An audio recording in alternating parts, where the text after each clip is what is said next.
बोली गोविंद भगवान की। और जैसे ही प्रहलाद जी के मुख से इतना सुना हिरण्यकश्यप ने, तो राम नाम के साथ ही उठी क्रोध की ज्वाल, सुत को अपनी गोद से फेंक दिया तत्काल। अरे बेटा, ये तुम किसका नाम ले रहे हो? दुश्मन का नाम ले रहे हो? प्रहलाद जी ने कहा पिताजी, ये दुश्मन का नाम नहीं है, इसी से आपको भी भवसागर से पार करना है और इसी से हमको। आज प्रहलाद जी अपने पिता को राम नाम की महिमा का बखान करने लगे, और जब बखान करने लगे तो फिर क्या बताया?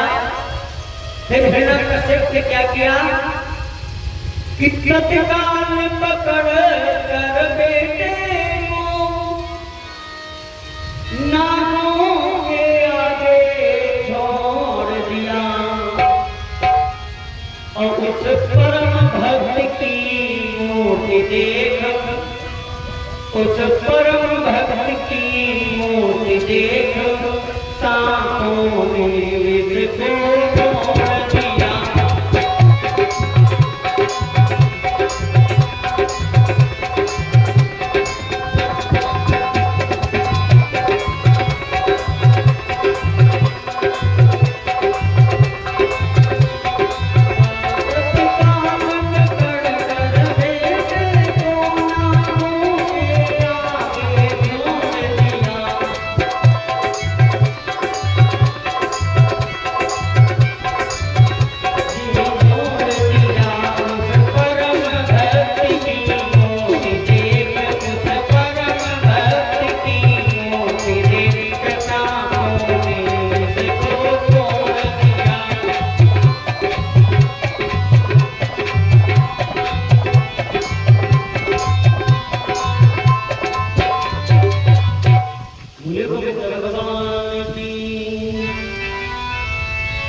अपने पुत्र प्रहलाद को नागों की कोठरी में डलवा दिया, लेकिन नागों ने जैसे प्रहलाद जी की मूर्ति को देखा, वैसे अपने आप में छोड़ना प्रारंभ कर दिया, समुद्र से भिजवा दिया। भगवान ने फूलों के नाव बना करके प्रहलाद जी को रोक लिया, और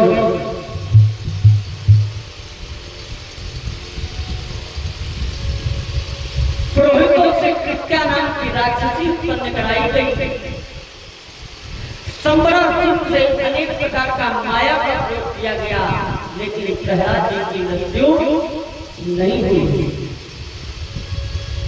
एक दिन हिरण्यकश्यप ने क्या किया कि प्रहलाद जी को एक खंभे में बांध दिया, और मारने के लिए व्यांग से तलवार निकाल लिया, और जब मारने के लिए व्यांग से तलवार निकाला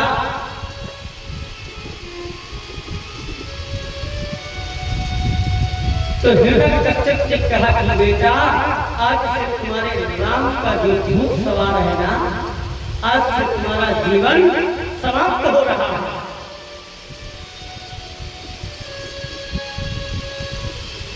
आज से तुम्हारा जीवन समाप्त हो रहा है।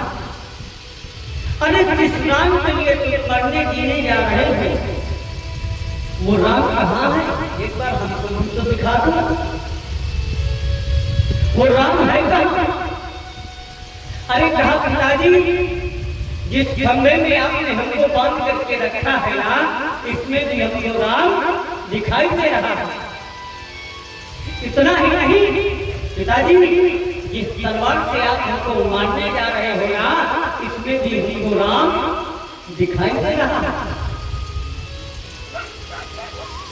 इसमें भी हमको राम दिखाई दे रहा है। और पिताजी बताएं, राम कहाँ कहाँ है और राम कौन है? प्रहलाद जी बता रहे हैं क्या कि विष्णु के अवतारी, विष्णु के अवतारी जग के हैं हितकारी, सब रीते झूठे बेर खाने वाले राम हैं। हनुमान जी के प्यारे सारे जग के हैं यारे, और पिताजी के वचनों को निभाने वाले राम हैं। पिताजी ये राम तो साधारण नहीं है। और बताए राम कौन है कि तन मन में है राम, कण कण में है राम, जग से बुराई को हटाने वाले राम हैं। और राम दीनों की पुकार, राम मोक्ष के द्वार, पत्थरों को नाम से फैलाने वाले राम हैं। पिताजी जिस राम के लिए तुम हमें मारने जा रहे हो ना, ये राम तो साधारण नहीं है।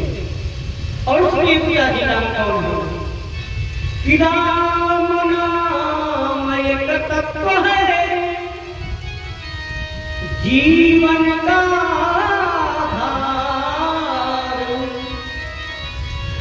इस नैया पर बैठ कर हो सकते हो पार, तो जीवन के भवजाल से तब होगा उद्धार। और जब तुम दीन दयाल का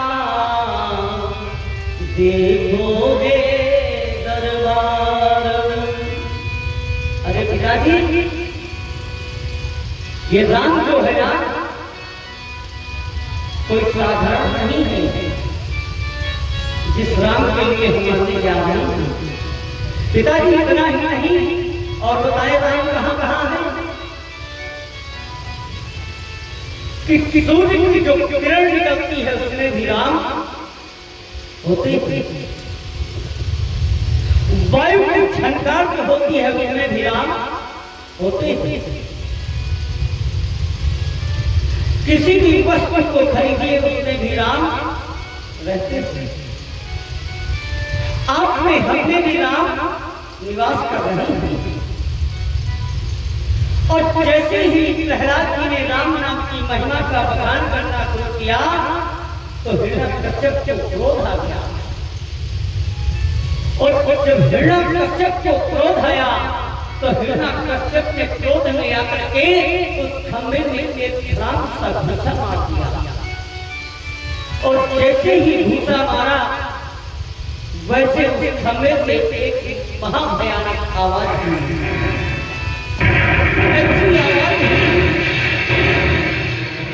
ऐसी आवाज हुई ये मान लीजिए कि जैसे ब्रह्मांड फटा हो, ऐसी आवाज हुई।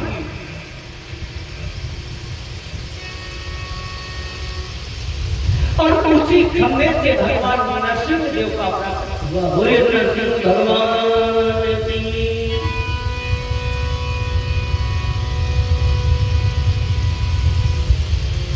कुछ देर में हिरण्यकश्यप के साथ भगवान नरसिंह खेलते रहे और खेल ही खेल में भगवान नरसिंह ने हिरण्यकश्यप को उठाया और उठा करके बीचों बीच देहली में ले जाकर के अपनी जगह पे बिठा दिया और कहा कि एक एक वरदानों को याद करो हिरण्यकश्यप, तुमने कहा था ना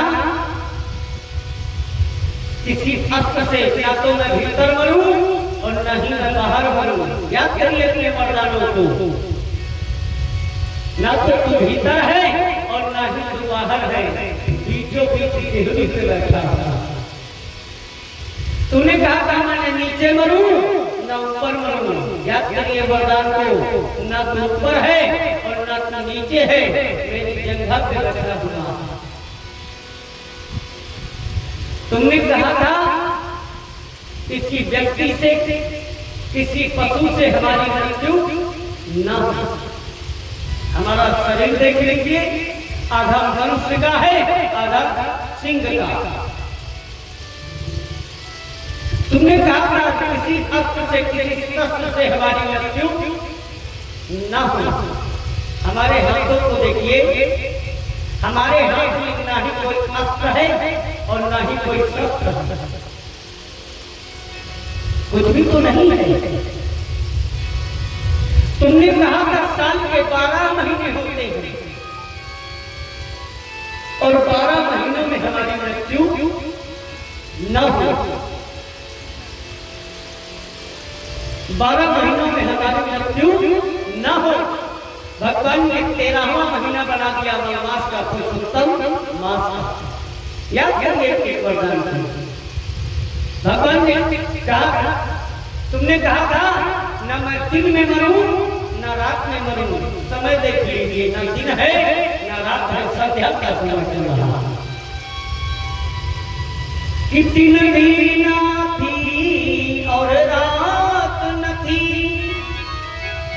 संध्या का समय सुहाना था। और वह खलन सिंह के हाथों से बोलों की तरह